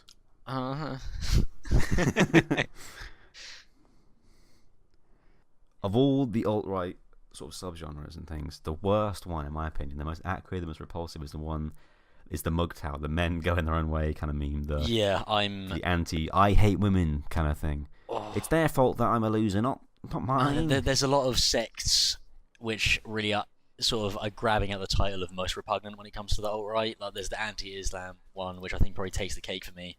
But if nothing else, MGTOW are very much a close second. Also, if you're listening, I recommend a visit to the MGTOW forums and webpage to see what we're talking about. Not for the light of heart. It is very much for the light of head, but yeah, it's difficult. It's such a small community on there. The forums consist of about 10 people. They keep making reappearances with really macho names. And the little forums like sign-off post things that they have, like the little signatures that most forum posts. Yeah, have. All forums have these. You can customize it. It'll be your name, what your post is, and then under that it'll be like your tagline, your motto, and it's You have like a little quote from something you like or something. Theirs are hilarious. I'm actually on the website now, MGTOW. The best ones to look at are relationships, Also, blue pill hell is good. It's a section where obviously you've heard of the red pill. So red pill is like you swallow the red pill, you find out the truth. Oh, you're enlightened. Oh, but if you're blue pill, then the red pill. That's their version of ignorance. Yeah. So like someone who's ignorant to what they believe, someone who like treats women with respect, presumably. I'm not gonna have a dabble. I'm gonna have a dabble in these. I'm gonna have another little bit of reading. I've entered relationships, which I'm a big fan of. Also, by the way, doesn't actually say relationships. It says relationships. That's actually how it's written. Relationships. Which paints a massive picture. That tells you everything you need to know, really, about these individuals. Exactly. They can't. There's no healthy. They can't form healthy relationships. So I'm going to dabble. Let's have a little dabble in relationships, blue pill hell, computers, games, and technology, which would be quite funny. And I'm going to go with political corner as well. We're going to start with relationships. I've been in here before. I'm just going to read off some of the headlines. So, some women complain no matter what you do. Why do women go for thugs? Where are all the good men? It's like this kind of meme. Yeah, that's painting very much the same picture of some acne-ridden fat bloke who's really desperately alone and is blaming everyone but himself. His GF rode the cock carousel and has now found a beta male to settle down with. So a lot of their little that phrases does sound that they like made quite up. a bit of fun. Anything with carousel in it, I'm well up for. Yeah, I mean, yeah, I can understand that. I probably wouldn't go for a cock carousel myself. Not my favourite carousel, but it's a carousel. That's true. It spins around and stuff. That's one of their phrases. You'll become quite acquainted with the premise of the cock carousel the more you read. Because it's one of their things. Obviously, all men are sluts. They paint this picture of women that all men are sluts and they love thuggish black men, and they all just live for sex and they use sex to manipulate men. And then eventually, when they hit 40, and they have kids from multiple different people, because that's all women do is have kids from multiple different people. This is the narrative they paint. Then they want to find a successful white man to settle down with. Walking ATM cucklord. A walking ATM, and all these people, obviously on MGTOW, are always really successful and very professional. They always have lots of money. That's how they always paint themselves, I take it. Yeah, and then they say that, oh, these women will come back to us eventually, and then we'll be able to say no to their face and have revenge, just like Elliot Rodgers. But that is basically what this is. Actually, for anyone that isn't familiar with MGTOW, it's basically a window into Elliot Rodgers' psyche. That's exactly what it is. Yeah, pretty much. This is like it's only a couple of inches away from shooting up a sorority house, but 2 inches to be precise. A guy called Odin, who I've seen a lot on this website. He's 25, his girlfriend's 22. Don't know why I have to say that. But my girlfriend of a year went on a sexual bender before we met, and thinking about it is making me depressed. I mean, a little bit understandable, I guess. You think, maybe I can understand why this would upset someone. Pistol Pete, he's come back. You see him a lot on this website. I just want to go back to the point where he was called Odin. Yeah. Seems like an odd choice for a woman-bashing sort of MRA type of a bloke, because Odin really respected women and saw them as equals, hence why shield maidens existed. That sort of echelon. Obviously he's not very well educated. Yeah, no, fair enough. Let's kill that one in the water. He's googled Odin and he's seen a big muscly man. Like, yeah, that's me. Like, that's me. Respect to that individual. So, and then Pistol Pete comes back. Again, very his macho. profile picture is Red Skull from Captain America smoking a cigarette. I've seen him the most on this website, to be honest. He obviously lingers on here a lot. And he says, "What is there to be depressed about? She's a cock-craving whore. Face reality and fuck the daylights out of her and move on. $10 says she's fucking at least 2 other guys behind your back. What else do you expect?" Implying, again, this narrative, women are all sluts. They can't be trusted. It sounds really it sounds powerfully pretentious, and I can feel my nose curling as these words escape my mouth, but I genuinely feel sorry for these individuals. Yeah, I do too. They're obviously damaged. It's damaged goods. They've been by someone. A woman's hurt them very much so, and now they think horrible things. Odin comes back after a couple more posts, and he says, "These comments are hilarious. She explored her sexual freedom or some shit. WTF? She's a tart, plain and simple." Tart. That doesn't get used enough these days. I'm gonna bring that one back. Tart. You fucking tart. Doc Fenderson comes back with a very high participant star rating. Pete's right, and men need to hear, or he spelled it jeer, the ugly truth, not some sugar-coated bullshit about love winning over adversity. Here's the thing, regardless of what the girl is or not what she's doing in this situation, the dude isn't too deep. He's paranoid about this woman's past. It's going to wreck him and the relationship anyway, so it's about time to get out. It's the narrative again. It's probably quite good advice, actually. I'd probably give them the same advice to say get out of that relationship for very different reasons, because I would believe the woman deserves better. But, means to the same end. Pistol Pete's back again with a cracking post. Thanks, Greg. I don't know what Greg said. Something about, I don't know, who cares. Something about hating women, I assume, Karen. Something about that. I like to cut to the chase. This guy is depressed because his illusion of her, which he implies in brackets is, she's my love angel. He spelt it angle, by the way. Of course he did. I read that first and thought, love angle? What does he mean? Oh, he means angel. That's what. Is contradicted by the reality. Again, emphasizing brackets, the reality he implies is, she is a whore whose validation is only measured by the number of cocks she can handle. And he can't resolve the contradiction. He needs an emergency red pill enema. What? Pistol Pete, he's speaking the truth. Why enema? Why red pill suppository? What's with the anal fixation? Sigmund Freud would have a field day with these people. He'd be loving this website. I can't even read that username. We must have heard this story a million times. Do you think that if we did scientific research and did the whole statistics thing, that blue pillars would listen? Or do you think they would attack us? Actually, I know the answer to that already. Scientific research proves women are whores. What kind of science? I love how the whole statistics thing as well. That's very scientific of you. That statistics thing that you do, if we did that. That thing with the numbers and the graphs, yeah. That thing with the numbers, and we sort of found out. It's clear if that's as cursory as he puts it, that's probably as much attention as he puts to the actual scientific studies. Oh, the science thing with the graphs. Bad Can says, so I saw this video, now I'm a changed man. Oh boy, I never knew marriage had so many premiums. Jokes aside, writing this actually gave me the fucking chills. Triggered, snowflake. Here, watch this video and once more enjoy the benefits of being married. So then people are basically just saying, my advice, go monk and go ghost. Now, I'm not sure what go ghost means, but go monk means to not have sex. Abstinence. As if anyone was going to have sex with them anyway. I look at my father and he's a broken man. All he has done all his life is work like a slave. He has no hobbies, pastimes, nothing.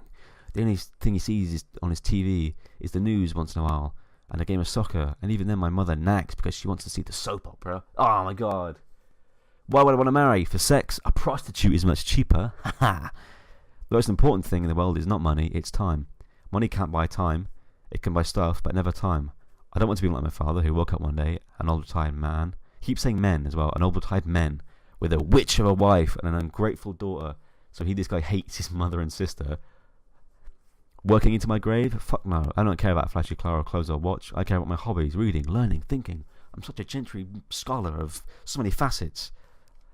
I care about, and all the rest can go to hell. I hope he realises that, I agree with him to some extent. Like the whole idea of your options are work or die. It's not great. It would be nice if we could, focus on our hobbies and what we enjoy. But marriage, he cannot get married. He's still going to have to work his life away, unfortunately. Yeah, I feel like that's kind of lost on us. Capitalism's fault. It's the. No, it's not. It's WOMs. It's the device that you're worshipping as right. It's so often the case with the alt-right, though, isn't it? You can really empathise with their problem. It's their solution that's fucking ridiculous. It's ridiculous. Oh, you're worried about being a wage slave and working horrible hours and living an unfulfilling life just to make ends meet. I agree with you. I agree. Sorry, it's weird. How is it women's fault? It just is, mate, isn't it? So here's this guy. He's better than everyone else, obviously. What can't you stand anymore since taking the red pill? I've noticed that ever since I did take the red pill, a lot of things I used to enjoy, I don't anymore. The things I can't stand anymore are 99% of anime. What? Right off the bat. That's caught me off guard because I thought those sort of people were big into it. Obviously, this guy was when he was a blue-pilled beta cuck. 99% of modern TV shows, all modern movies in theatres or on DVD, public bars, most online communities, learning about current politics, most people, No shit. most people, universities and their public libraries, obviously, places where women gather in groups, such as malls, grocery stores, movie theatres, tourist areas. Places where women gather in groups. What a bizarre term. He just hates women. And then someone says Facebook, television, weddings, manginas/simps. Again, I don't know what simps means, but we have a meaning for simp. We have a very different meaning for simp, which is where we get in a car with all our pals, all the Spice Boys, and we gun it as fast as we can go down a road, blaring the Simpsons theme tune out of the car windows at full volume. Ideally painting ourselves yellow and wearing a Marge Simpson wig. But quite late at night as well, usually. For some reason, this guy says on his list, most winter holidays is on his list. Winter holidays? I don't know what relevance that bears. He doesn't like Christmas? I mean, I don't like... Again, I don't like Christmas, but it's for very, very different reasons. Oh my god, this guy Rennie on the bottom of his list. Again, it's that sort of edgy autistic thing that would never have flown back in the day. I mean, back in the day, a couple of years ago, everybody just called you like some sort of autistic faggot. Because he says, it's the same stuff. It's all social media, all movies in the past 15 years, idiots who take the job too seriously, and most modern music. And on the end of his list, it's those who choose the path of ignorance. It's not stupid people, it's those who choose the path of ignorance. And then his little forum quote, you have Oppenheimer, who invented the atomic bomb, and his famous quote when he witnessed its power for the first time was, I am become death, destroyer of worlds. But old Rennie here, being the classical sort of literist he is, with his lovely little sign-off there, path of ignorance, he's written, I am become MGTOW, the shatterer of worlds, ellipses. The Shatter of Worlds. He could have at least gone Shatter of Woms, because that's like nearly funny. Shatter of Worlds. It doesn't bear any relevance to the topic. This guy called Mr. Spock. He hates the concept of marriage, dating, relationships. Mate, that's probably Perry. marital Mr. laws. Spock on MGTOW. That's probably Perry. The domestic court system, stay-at-home mums and women in general. Just hates women in general. Valentine's Day. And its younger sister, Sweetest Day. No idea what Sweetest Day is. Never heard of that. Sounds pretty noncy, though. Judges and political entities who cater and subscribe to the feminist agenda. Oh, yeah, no, that's big. I'm surprised they didn't mention feminism more, how much they hate that, but it's just... I wonder, how they'd react to the fact that it costs the American woman on average $150,000 to get raped on account of paying for therapy, paying for healthcare because it's America, paying for the legislative things around, pursuing justice. Yeah. And so what would they say to that? Something insightful, no doubt. Something wise. Something very wise and scholarly. Sounds like it's ripped straight from an anime. I'm gonna only do a few more, but I've just seen one in games technology just called Mass Effect Andromeda, which is by all means a shit game. For its technical reasons and lots of other writing reasons, creative reasons. But let's see why they hate it. I wonder why. Oh, I wonder, mate. I played the 10-hour trial yesterday using Origin Access, which gives you 10 hours of play for a mere $4. So this guy's already is an idiot because he subscribed to Origin Access like a fucking dolt. And it gives you 10% discount if you buy the game. And I must say I enjoyed it so far, despite my earlier hesitance. So his pros are it's Mass Effect, it looks sleek, combat is more fluid, the banter between a rider and squad is good, standard bro rider looks good, no homo, has to clarify. Cons, I can't make a white rider. Well, he's white with a Hispanic tan, so to say. I want a pale white ginger motherfucker. There's Asians, blacks, South Americans, Middle Eastern people all around, but whites? Nope. All women in the game are fucking ugly. Standard femme rider is horrid. Not that I play female, but you got to see the vids and gifts. The leader, Manveer, something is a massive racist. Okay, that's fair enough. The guy, Manveer, gameplay designer, is a massive racist. Yeah, we discussed this. That guy's a fucking fruitcake. The game seems to have pandered towards SJWs and feminists over and over again. It's just the whole SJW thing. Is that not gone yet? Is that not gone? No, that's still a slur that I have shouted at me in the street when I walk by. bizarre. It's really bizarre. Like, it was a joke like, a while ago, and people are still sort of riding it. Like, put 50p into a beggar's hat and someone will scream "Virtue signaller" at you from a passing vehicle. And the last one in the political corner: refugees are a total failure. In a manner of speaking, yes, it's a failure of modern civilization that they should even exist. So he's I doubt that's what he meant. He's posted a video here called "The Cultural Enrichment of Germany." The thumbnail is Angela Merkel wearing a burqa. I'm not going to play it because I'm not stupid. But his little sign off here, I love this one. Men are at a time when panning for gold in a urinal has a higher probability of success than finding a faithful and loving woman. It is time for men to go their own way. And with that, I think we can probably put a close to MGTOW. I think we've given that more than enough. Yeah, I think you've given it so much airtime. Nearly half of what we've got, I think, has been on MGTOW. I just hate MGTOW. I just really hate MGTOW. What can I say? No, that's actually how we started. I was saying who you should hate. Obnoxious people that eat loud and smelly foods in public. Roosh V and MGTOW. They're who you should hate. Vehemently. Really hate them with all the fibre of your being. Commit crimes if you can to them. Against them, yeah. Particularly anyone. I mean, for me, it's really the loud, sort of intrusive food on public. Like it just clinches racists, misogynists. Yeah, it's a bit worse than racism and sexism for me. It's just beyond that, you know. It's just inconsiderate. There's no need for it. But yeah, that's who you should fucking hate. Say that one for free. I feel like we've quailed on politics a little bit too much. You can't. It's all that matters. We're approaching what mark? Like almost 1.5 hours. I always thought Redacted would probably be a bit longer than the Spice Boys because it's shitter. So you know, where there's not quality, you can have quantity. Yeah, exactly. It always wins.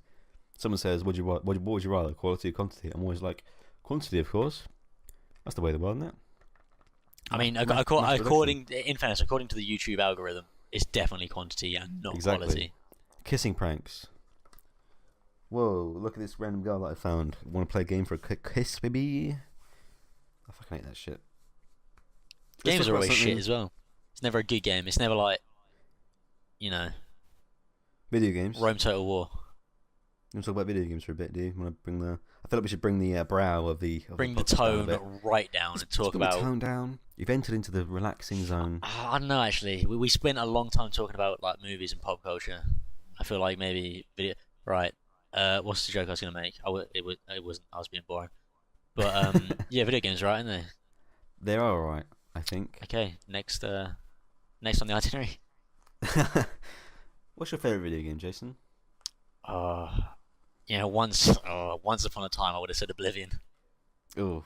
Once upon a time. It's not. I don't like the way you're doing that because it's still. No. It still. Don't say it. Has a special place in my heart, my little boy heart, where all my feelings are. Oblivion's in there. Killing Jews had a place in fucking the Nazis' heart. We did it. Godwin's law. We've done it. We've arrived at Godwin's law.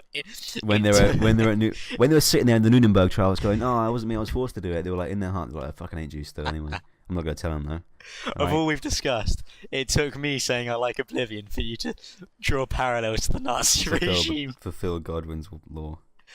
But I have a vehement hatred of Elder Scrolls games. Just Bethesda. I feel like you got a video coming out soon, don't you, mate? I do, maybe. I fucking guarantee this comes out before that. Yeah, you can guarantee that, because it's a lot easier. But I digress. I know, but you've had a lot longer on it. Right? As a publisher, they're fine. I think Bethesda, because they've got loads of money, and that's all that you need to be a good publisher. Todd Howard's a false prophet, and we need to burn effigies of him in the street. We need to make sure that Todd Howard doesn't commit any more humanitarian sort of like war crimes, like releasing Fallout 4. Don't. I feel like they take really interesting creative worlds and just produce shit out of it. I really like we can say whatever we want here, and like I don't have to worry about people thinking, "Oh, that's not very well founded," because we can just direct them to the video you're gonna make, and that'll cover it nicely. Skyrim shit, everyone. The Elder Scrolls universe, I love it. Well, maybe I don't love it, but it's good. I think it's quite interesting. They put a lot of time and effort into it. If you like read like a lot of the sort of maybe some of the deeper lore, but Skyrim, it's just bad. Fallout 4 again. I love the sort of the retro 1960s futuristic kind of thing that they've got going on. But they've all been bad. All the ones they developed have been bad. Fallout 3. Here you go. Here's another big one. Fallout 3. Bad game. Right, okay. We at this point, although I am resting on my laurels a bit for the video you're going to make explaining all this, let's give one compelling reason each why Bethesda games are bad. You start. One reason. Keep it succinct. Don't go on for ages because I know what you're like. Oh, I don't know if I can, though. It's going to be difficult, but pick one. You've got loads. Pick one at random and go, let's roll with that. I'll cover so each game, no, why it's bad.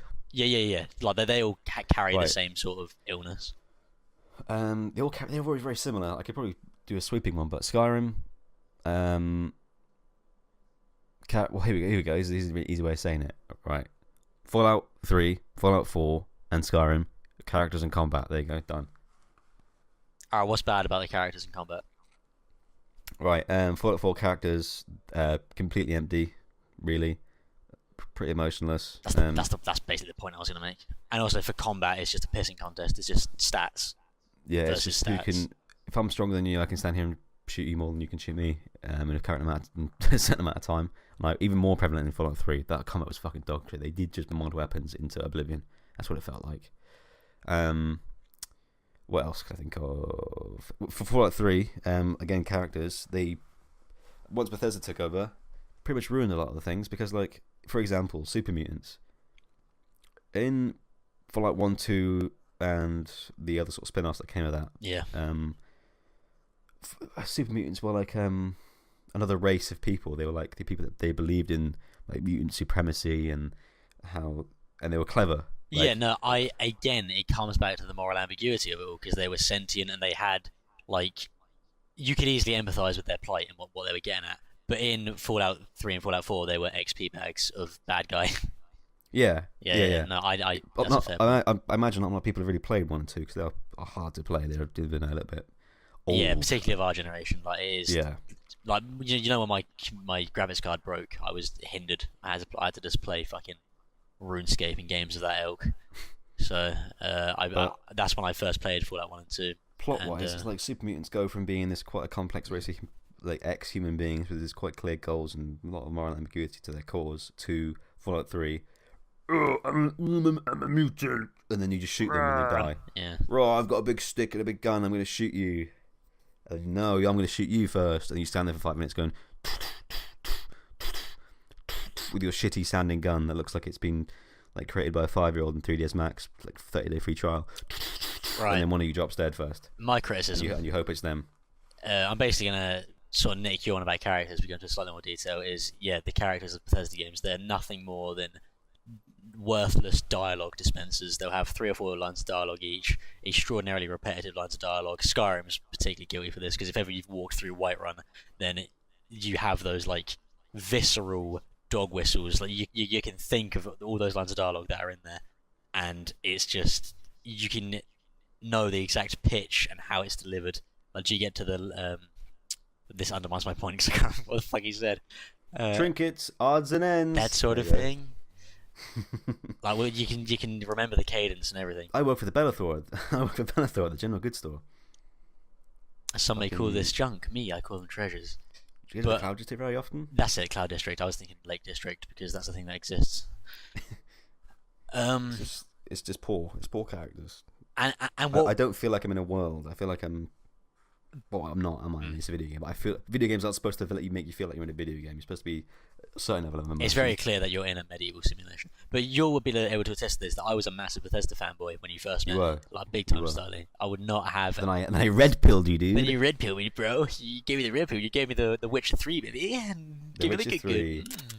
That's when people's eyes are open. It is. It really is. And almost every character is a muddle of complexity and immaculate writing. It's artwork. It's where video games really transcend into, like, anyways.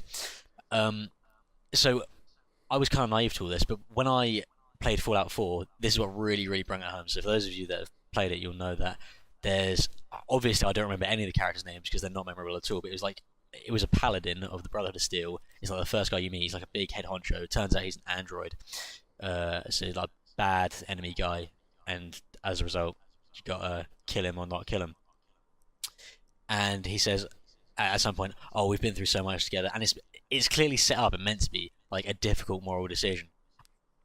I've exchanged about 8 or 9 lines of dialogue with this individual, and I've interacted with this character for a net total of about 5.5 minutes. So unblinkingly and unthinkingly, I put a .44 between his eyes and go, oh, got XP, didn't I? Let's go.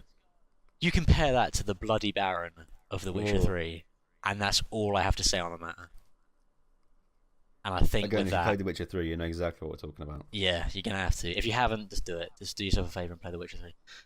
But yeah, that's enough of video games, I think. Yeah. Yeah, I've had enough of that. That pretty much covers all video games. Just play The Witcher 3. Whatever Yeah. you do, just play The Witcher 3.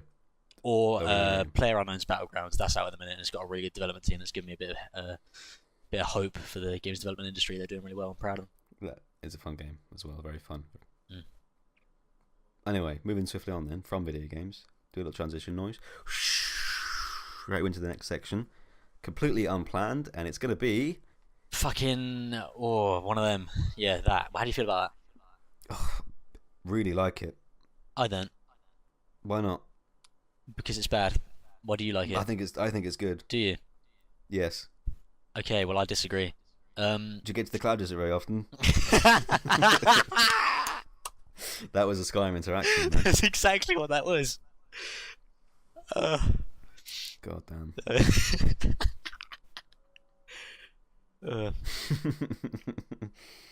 Jesus. The privatisation of public transport. Bad thing. Yes, it is. Why? And no more memes for you.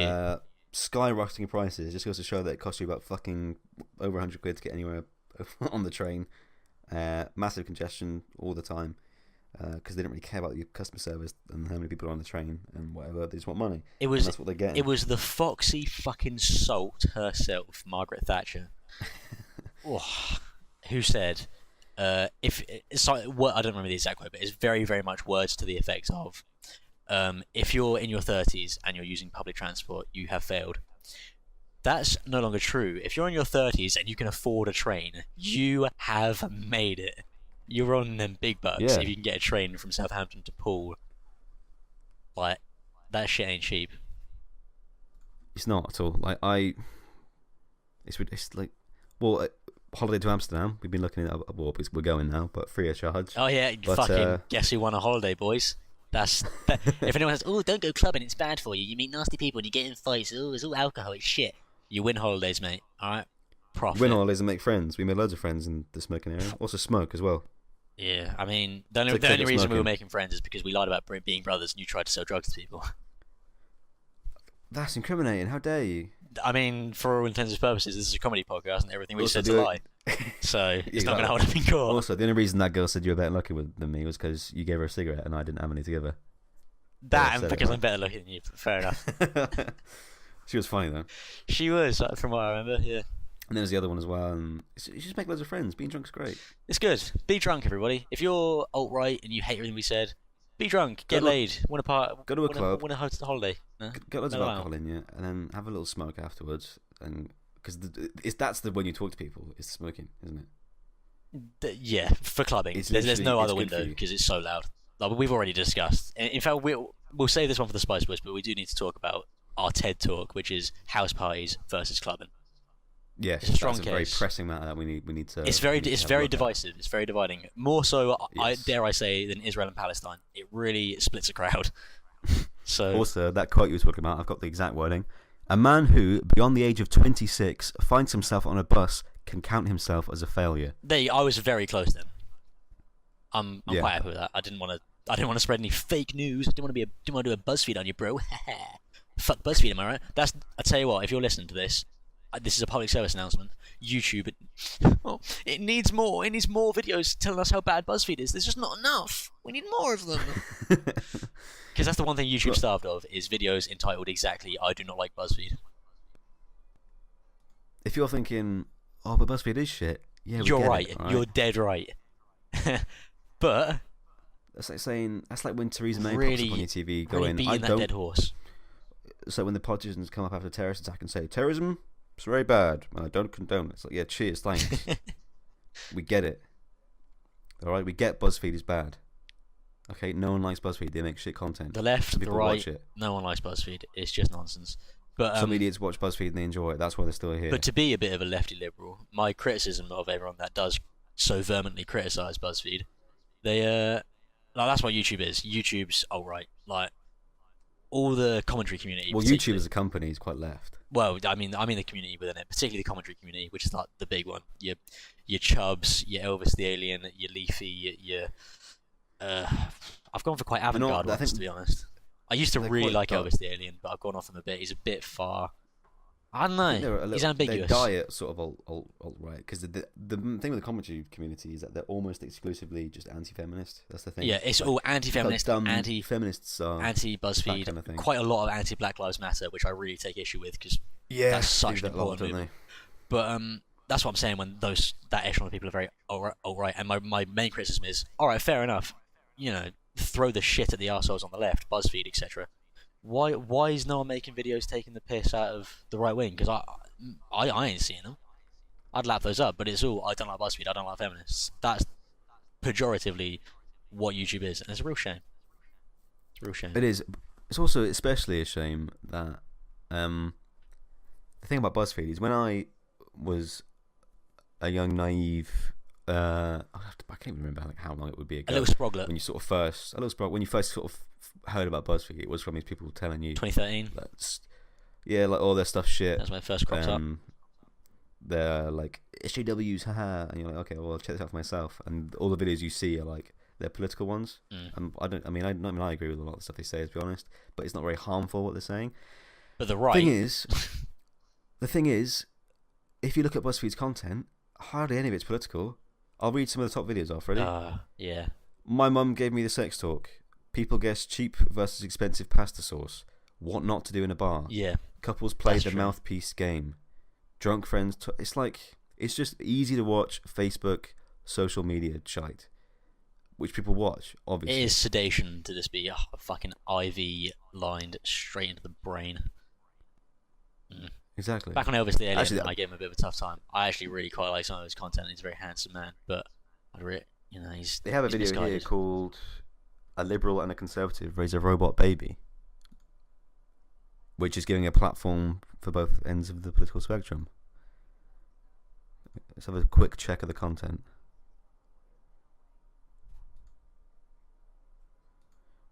There's nothing really sensationalist about it. There you go.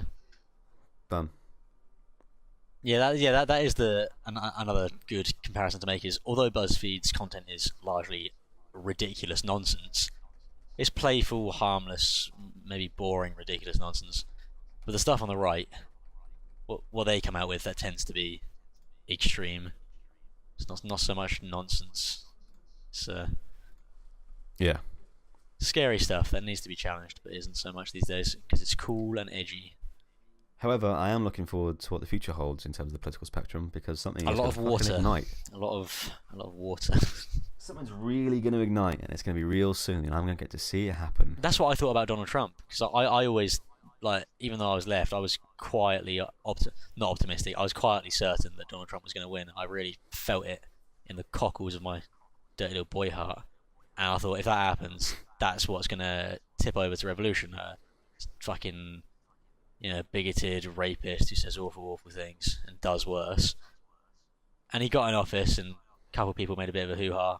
On the whole, no one gives a shit anymore. He's vehemently defended by the majority of Americans I know now. He's sort of become... his approval ratings have gone up. And, it's gotten to the point now where I think nothing's going to shake things up. If Donald Trump can't do it, then probably no one can. They're that docile. We have to wait for a lot worse. I don't even think... The thing is about American politics, especially the character that is Donald Trump, a man who's completely politically experienced. He's the only man that has been a president that hasn't served in a political position or one in the military. He's done neither of these things. He's just a businessman. Luckily for him, America is just a business. Really, as of 1975, yes, it became a business. But I don't even think it really... how much power does he have? When you think about it, how much... Is he really just deciding what's going on? Contentious point. It's people like... I don't know enough about Steve Bannon. But I would assume it's largely, these days, just a completely ceremonial position. That's my assumption. It's people like Steve Bannon, and it's the corporations that are invested in politics and making... That's discussed as well. The whole sort of like he's like a what do they call it in America? Propositions. Like here's a proposition that you put this through. You know, like fucking Ted Cruz getting paid, I can't remember, obscene amounts of money by oil companies and energy companies. Oh yeah, he got paid. I'm pretty sure it was north of $1 million by fossil fuel lobbyists to make sure he doesn't do anything, sensible. They get paid a lot by media outlets to say things that promote them and things like that. It's just like it's just horrible. It's just not. I don't know how humanity's come to such a state. America had Bernie Sanders. They had him. They did. He's right there. Do you know what I want to see? I want to see a coalition in America of Bernie Sanders and Killer Mike. I want to see Bernie Sanders and Killer Mike take office together. That is a utopia right there. That'd be good. But did you see their interview together? I did. It was really good. It was really good. Man, I love Killer Mike. I love Run the Jewels, to be fair, as well. Have you heard the new stuff on Run the Jewels? Legend has it. Yeah, Legend has it. I've got that in my little playlist, my little rap music, my little Red Pill playlist. You like Red Pill playlist? Yeah. Oh. Man. If this first episode, the pilot episode of the Redacted podcast, has taught the 2 listeners of it anything, it's that the world is shit. And there's a whole lot worse to come. Yeah. The only thing you can do to enjoy yourself is listen to this podcast and buy whether you. And this is where we will insert your company's name. If you just sponsor us at the end of everything, it'll be like, oh, the world's shit, it's getting worse. But the only respite you can get is with insert company here. Now we'll never get sponsored, and even if we were given the opportunity of a sponsor deal, I think we're probably too pseudo-intellectual and sanctimonious to take them up on it. Yeah, I think we're too up our own arse. That's exactly what it is. We'd be like, money? No, thank you. I'm far too good for a sponsorship. I'm far too good for remuneration.